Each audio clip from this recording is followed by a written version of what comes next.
What's up? How you doing? Here we are, beautiful night tonight. You feel like there's absolutely no motion. So, perfect night to make some red tea. It's not really tea. Rooibos. It's from South Africa, and there's no caffeine in this.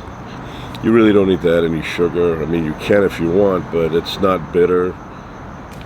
So we're gonna make some right now.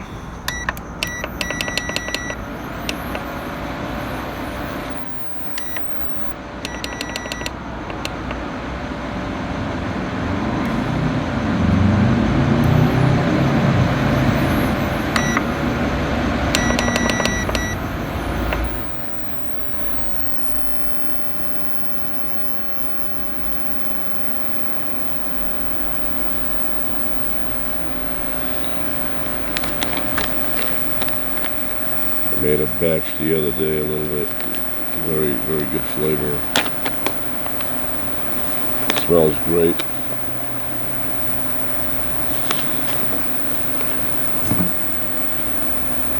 Have a little tea strainer.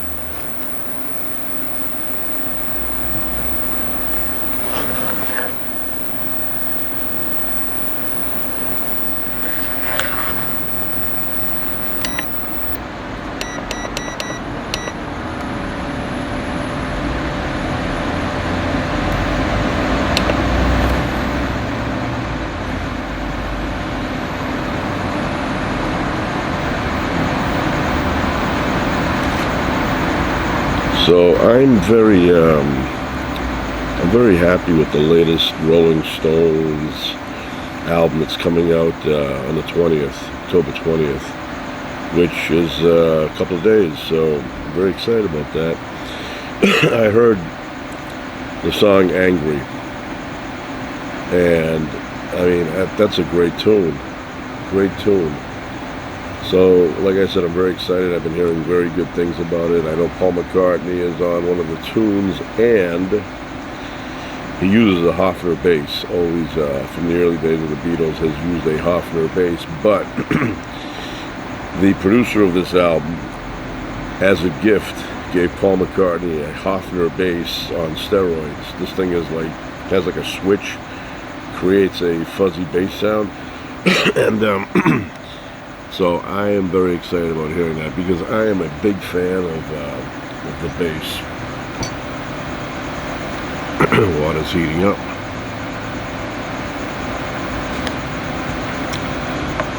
I don't want to make it too hot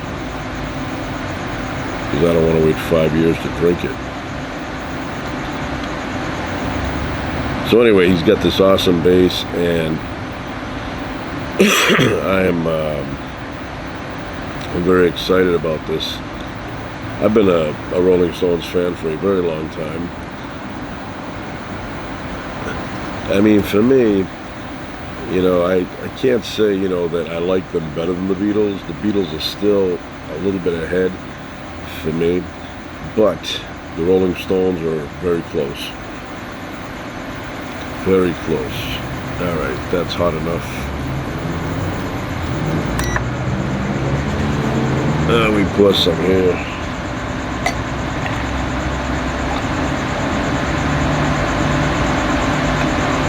All right.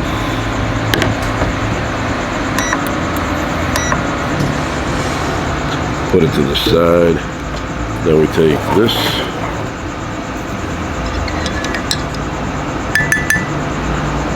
Drop it in there. We have a special spoon.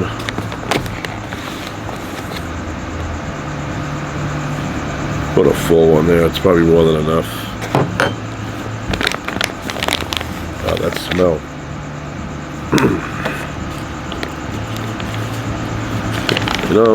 It almost has like that really sweet vanilla pipe tobacco smell. That's kind of what it smells like. It's not tobacco, but that's what it smells like.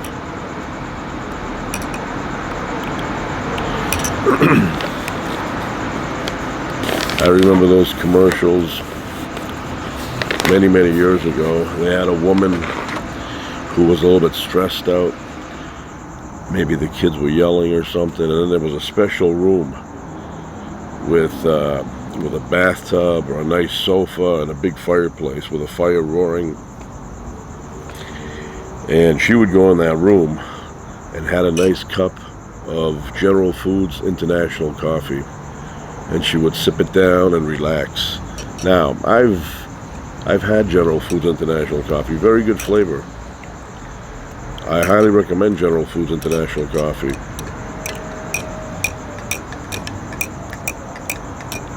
And some of these commercials, they'd be reading a nice novel, relaxing, sipping down the coffee. Yeah, beautiful smell. If smell had looks. So anyway, yeah, I'm very excited about this album, and Mick Jagger's voice sounds great.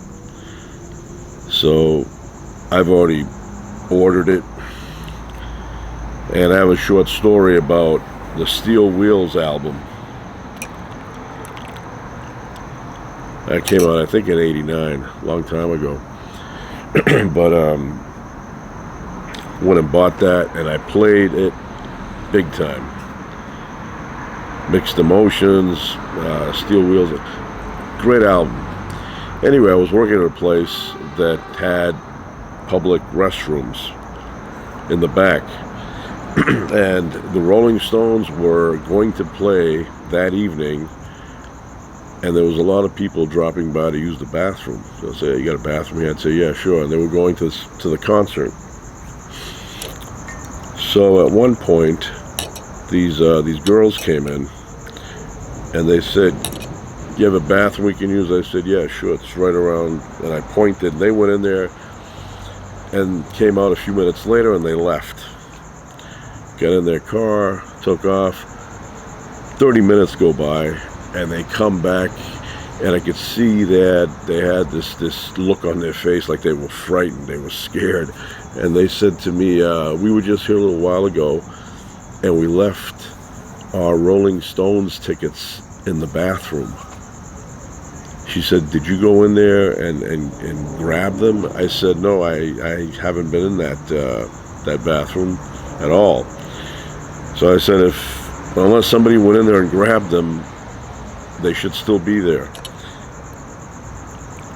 So they went in there, and they came out with the biggest smiles on their face, and they had the tickets in their hand. They said, "We got them. They were in there." And I said, "Cool." So they took off, and they went to see the Rolling Stones. I always wanted to see them. I never got the opportunity. I would love to see the Rolling Stones.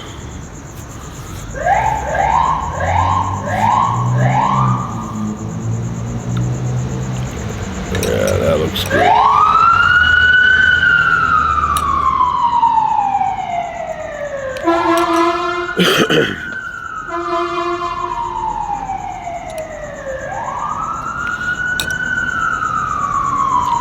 Wonder who came up with that. Who came up with that sound? Sounds like crying. You know, like if, yeah. To me, it sounds like somebody's crying. Anyway, I never saw the Stones. I always wanted to see them. I guess there's still a chance. They're gonna go on tour. But, you know, they have a ton of songs. But anyway, I did see Paul McCartney. And I know he's not part of the Rolling Stones, but he comes from that time, and that was a great concert. That was a great concert. I saw U2 when Achtung Baby came out, and that was a really good concert. Same place that I saw Paul McCartney. But yeah, that album touched me. You know, the Achtung Baby album, it really touched me. I related to every single song. End of the World, that song, just the whole thing. I remember when it came out, I couldn't stop playing it. Couldn't stop playing it. And then when I saw him live, it was just such a great show. You know, and to this day, Achtung Baby is my favorite U2 album. It's rich. I love rich albums, rich in lyric, rich in music, the singing, everything, guitar playing. And then I got a treat. The Zooropa album came out unexpectedly. I wasn't even notified that Zooropa was coming out, and I went and I bought it. And it's a different sound, but I love that album. I played that so much. I used to go at the beach when that album came out on the boardwalk. It's not really a boardwalk, but it's made out of concrete. It's like a sidewalk following the shoreline. And I would go down there, and I had, in those days, I had Walkman, and I'd put them on, and I'd walk with that album, with that cassette, I don't know, album, but the cassette playing. And I'm just, even today, I love that album. Every so often, I'll, put it on in the car. I remember they had gone to Ireland for a break from the Achtung Baby tour, and they recorded that. All right, I think it's good. Squeeze it out.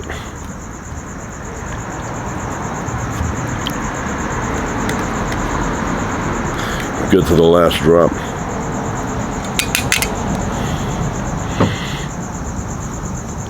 Yeah, I wish they would put, a nice album like that. I mean, they've had other good albums too, but Achtung Baby for me was up there. Of course, Joshua Tree.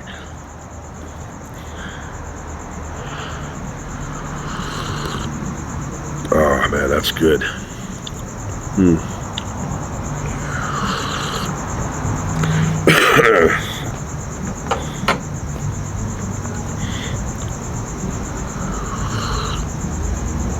Yeah, I could go for some Achtung Baby right now.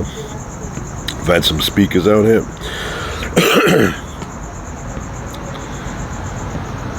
Nice. I like, I like Bose. There's a lot of good companies make a lot of good speakers out there. I like the crisp sounding speakers. Got the thick bass, but it's not muffled. I hate muffled bass. I want it to sound, clear, but bassy.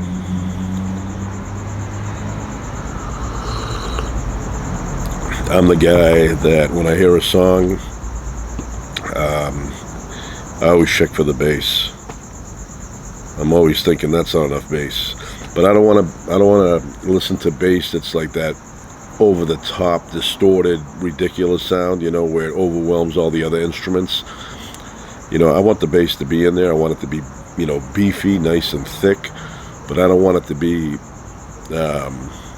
like distorted, like over the top distorted. I'm not into that.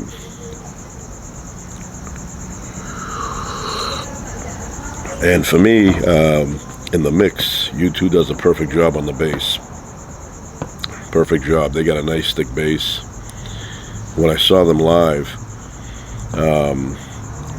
the bass was nice and loud.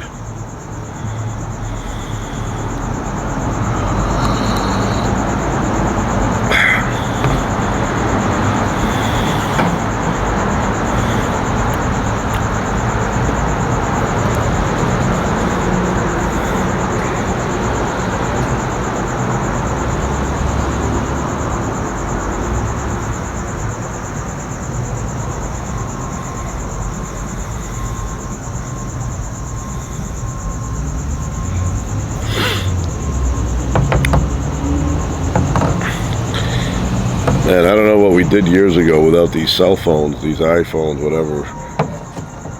We played. We didn't even think about, is somebody looking for us, or is something going on where somebody needs us. Now it's like, you forget your phone when you leave the house, and you will turn back around to get that phone because you feel like something's missing. What about if somebody needs to get a hold of me? Or what about for me? What about if I have to look something up? I'm always like, if you think about something in your head, you're like, I wonder whatever happened to that. And you type it in, and all of a sudden you get the answer instantly. Oh man, that's good. Yeah, in the old days, I used to like go through the week, and I would think about things, and I would say, I wonder what the answer to this question is that I'm thinking about. And I'd jot it down, and I'd make a project out of it. I'd go down to the library. That was my big thing, library. I spent a lot of time in the library. So I would go, the next Saturday or something down at the library, and I'd go and I'd grab all these books, and I'd sit at the table and I'd start looking things up. And then I'd leave with more knowledge.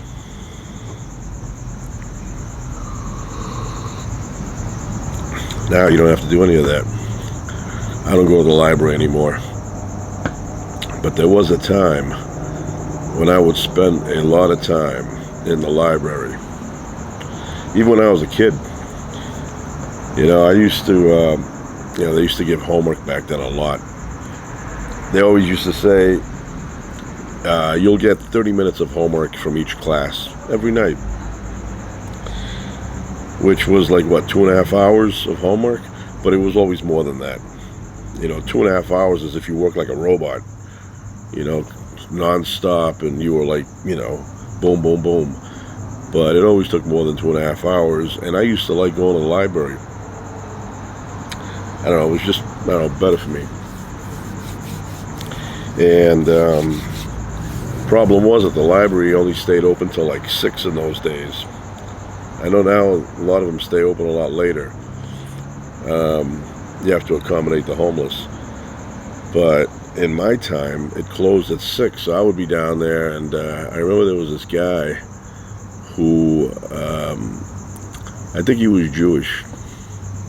And the reason I say that is because he had the newspaper from Israel. And he would sit, like he was an old guy. I would say he was probably 85 years old. I don't think he's around now, but he would sit 2 tables up from me. Every day he was there. And he had the paper in writing that I can't read. Looked like biblical writing, in the front. So he would sit there and he would read. And he would always leave about a half hour before me. And he almost looked like Henry Kissinger a little bit. I always remember him. He would read the paper, and kind of like he kept me company a little bit too, because I was the only kid in the library. The only kid. There were a few adults on the other side, whatever, and some people sitting on chairs from the neighborhood. It was like a local library. And then I would wrap up my homework. When I would get bored, or needed a break, I would roam around the library a little bit, get my mind loosened up a bit. And I'd look at book covers and things like that. And then I would sit and continue. And then I would hear the library is closing in 15 minutes. So I'd wrap up my stuff and I'd walk home. In the winter time, it would get dark at around 5:15. So it felt like, I was in some weird location at night studying. Yeah, but I was a big library guy. And one time, I've never solved this mystery, so I don't know if it's the case or not, but one time I was sitting there, and I noticed a new guy was working at the library. Kind of like a bit of a Mr. Rogers style, friendly, but that style of friendly. And he would say hi, I'd say hi, and one day they were showing this educational film or something in another room in the library, and he invited me. He goes, if you'd like to come, he goes, we gotta, and I said, sure. So I went in and I watched it. Well, time went by like it usually does. And I'm watching the news, and they said, we just hired a new weatherman for one of the local stations. And I'm looking, and there he is. There he is, and I'm pretty sure it was him, because when he started on television doing the weather, he was no longer at the library. So I'm pretty sure it was him.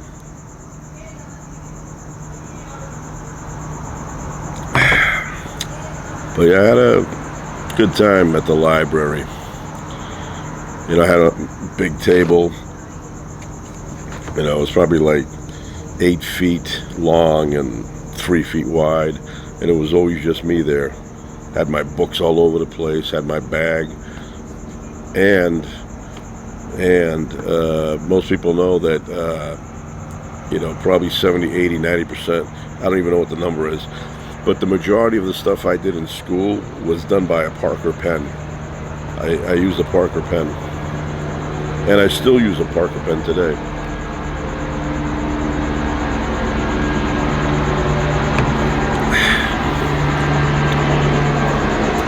I mean, I don't know if I have one in my pocket right now, but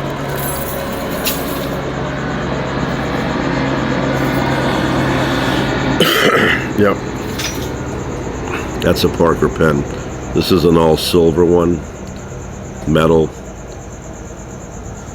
But yeah, I'm a big Parker pen guy.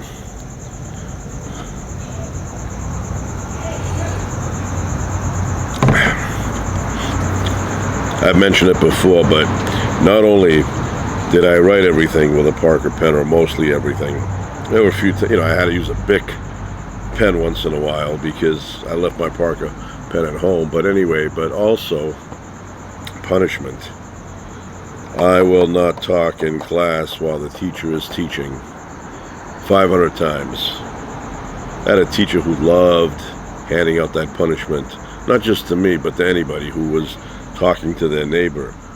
Always turn around, he's writing on the blackboard, I was always talking, you know, saying, and then he would turn around abruptly, and he would say, you talking to your neighbor? And I want to say, well, did you see me do that? And I wouldn't say anything, and he'd say, come up here. And I knew what that meant. And then he'd pull out a pad of paper, lined, and he had this Papermate pen. I remember he used Papermate.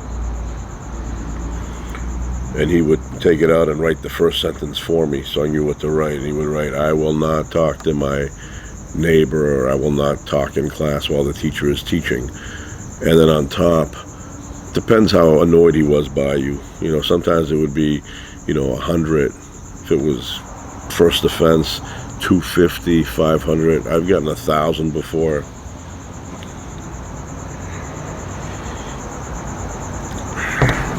So then I'd go home, and I really wasn't interested in doing that, you know, punishment. I felt like going to bed.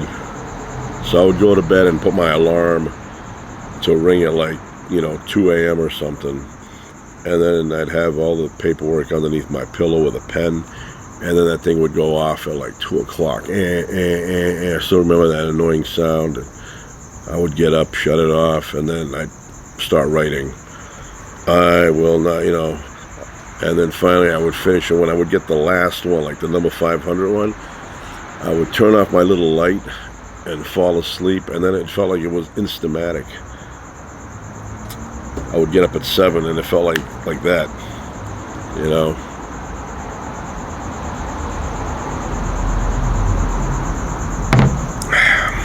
And then I'd go in, and he'd call me up. He would say, Nick, you have something for me? And I'd be like, yeah, I have something for you. And I'd bring my papers up, and then this was like a psychological thing.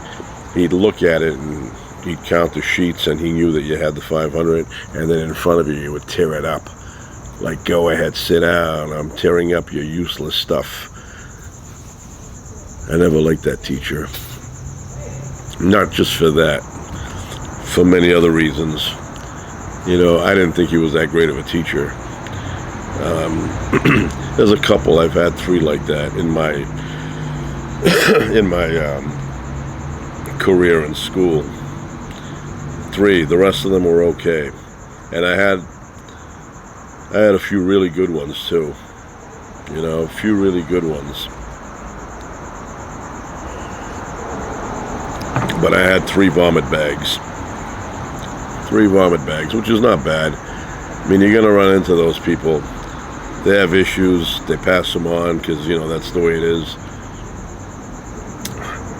But yeah, that punishment faded. I don't think they do that anymore.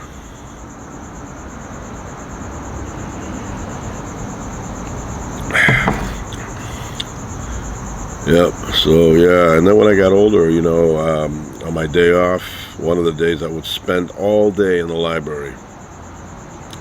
Sometimes I would get there before they would open and wait.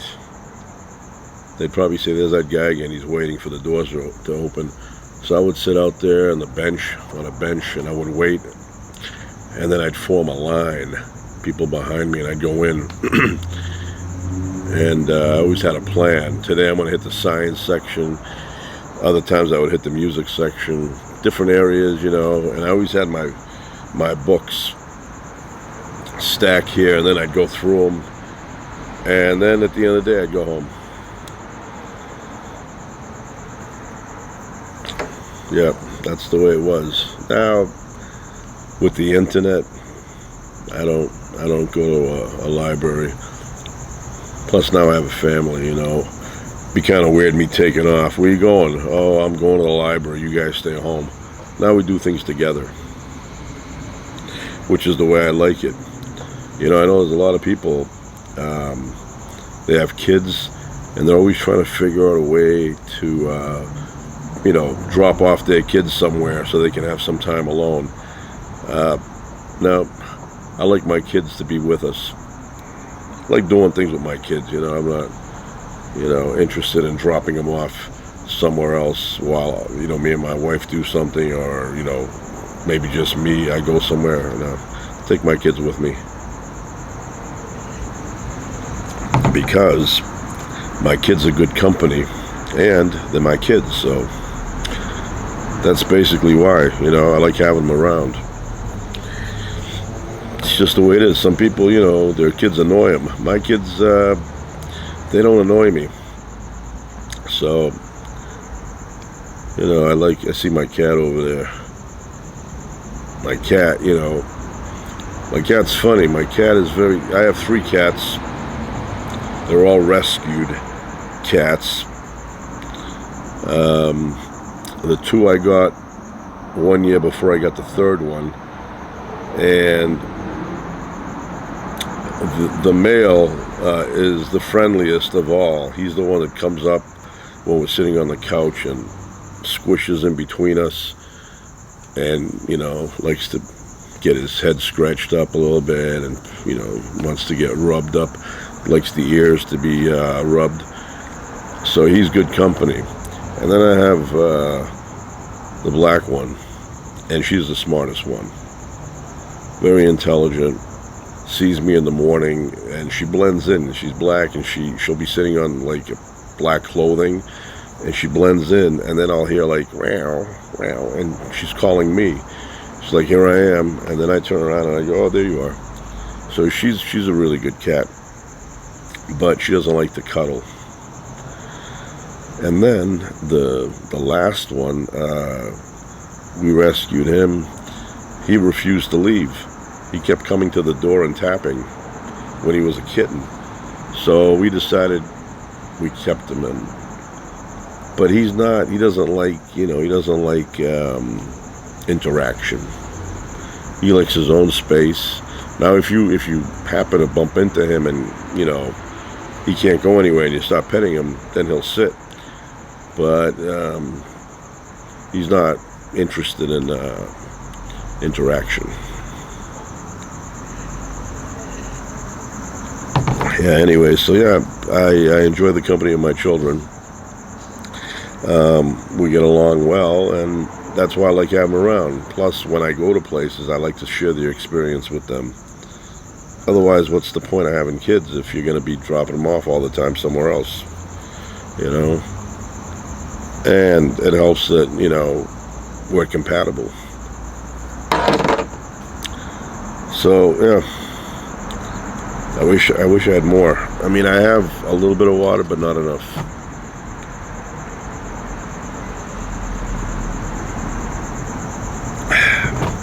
Yeah, so anyway, I'm very excited about that Rolling Stones album. Hackney Diamonds.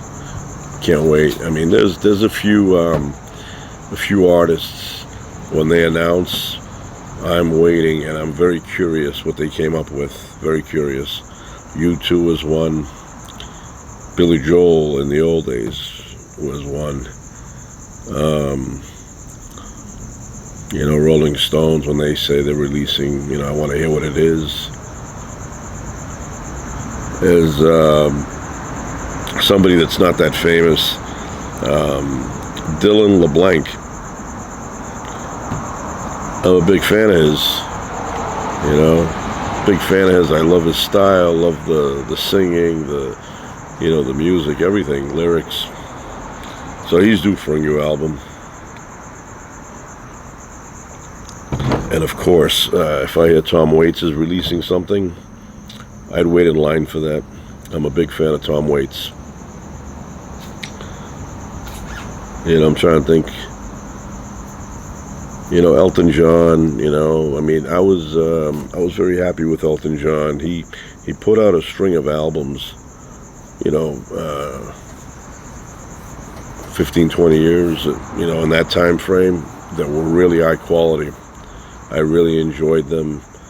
It was like back to back to back to back good albums.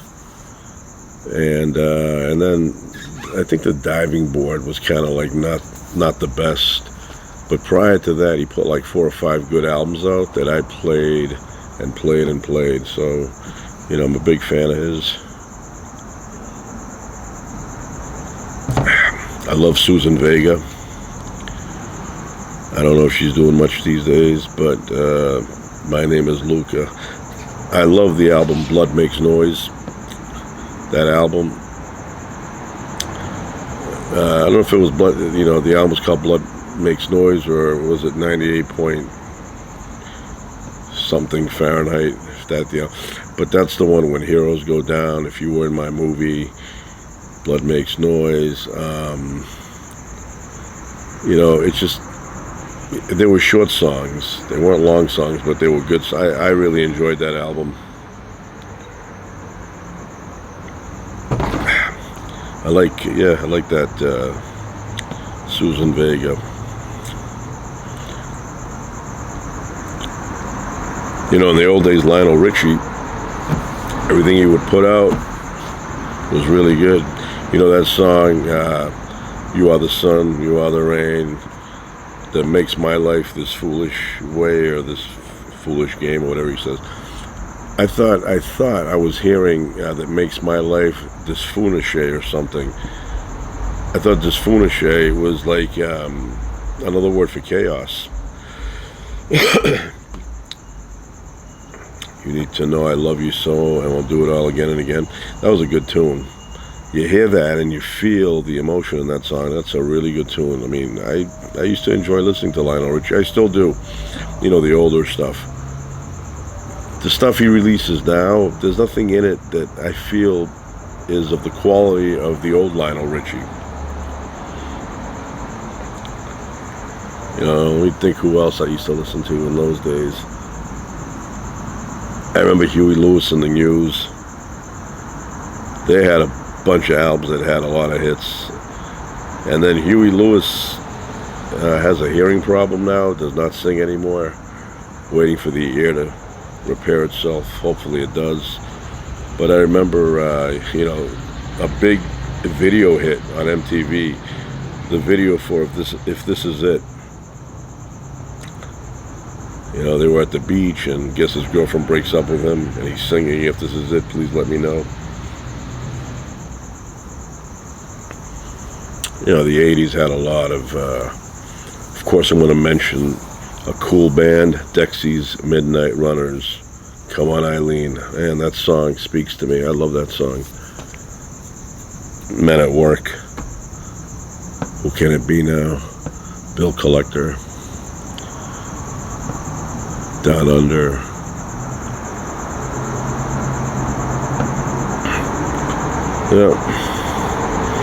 Yeah, music's changed. What it lacks now is the human emotion. It's too computerized now. Everything is too perfect. I missed the guitar solo.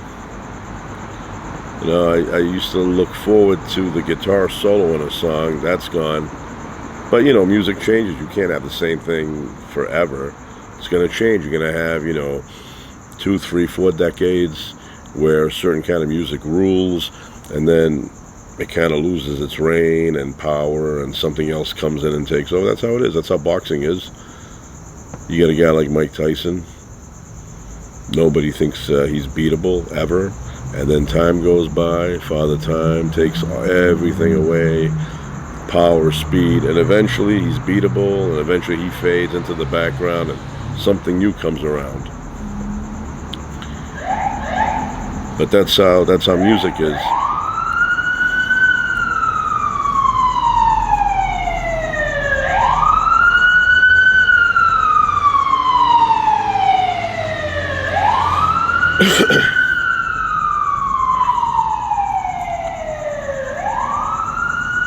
Yeah, so you have music in the 30s and 40s. It was the horns, orchestras, they dominated. And then guitars came in, and they dominated for decades. And now it's, bass is still active, but it's more synthetic bass. Drums, it's a different style. I listen to all kind of music still. Want to keep up to date. I don't want to become like these guys that are like 80 and they would only listen to the music that was in their prime. Whatever was playing when they were 20, 25, they stuck to that. I continue to listen to new stuff. The Helicopter. But I still, I miss the stuff from the 60s, 70s, 80s. The 90s, to me, I don't know, something about that decade. I was not satisfied with the music. And now there's a lot of good stuff coming out now. A lot of good stuff. I like The Weeknd. I like his stuff. He's good singer. I like the whole arrangement. And I always I'm thinking, when's he coming out with something new? The Weeknd. Miley Cyrus has a big album now out. Second hit song is out now. Miley. Yeah. For me, the bass. I love the bass. And of course, you want to have a good good drum beat. And you add the guitar in there and everything for the emotional value. But I love a nice, thick bass. I love Flea. Red Hot Chili Peppers. Yeah, I like an aggressive bass, but I also like, a deep sound on the bass where it makes the fillings of your teeth fall out.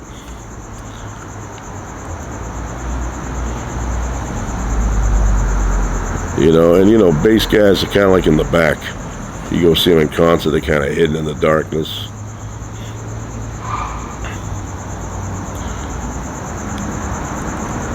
Yeah, I love slap bass. That song by Paul Simon, You Can Call Me Al. It's got a cool bass sound to it. But, Queen has great bass.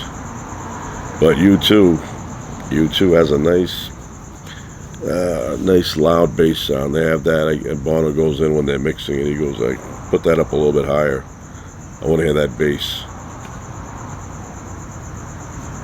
So anyway, I'm done with my my red tea, and I guess that's it for tonight. Another day.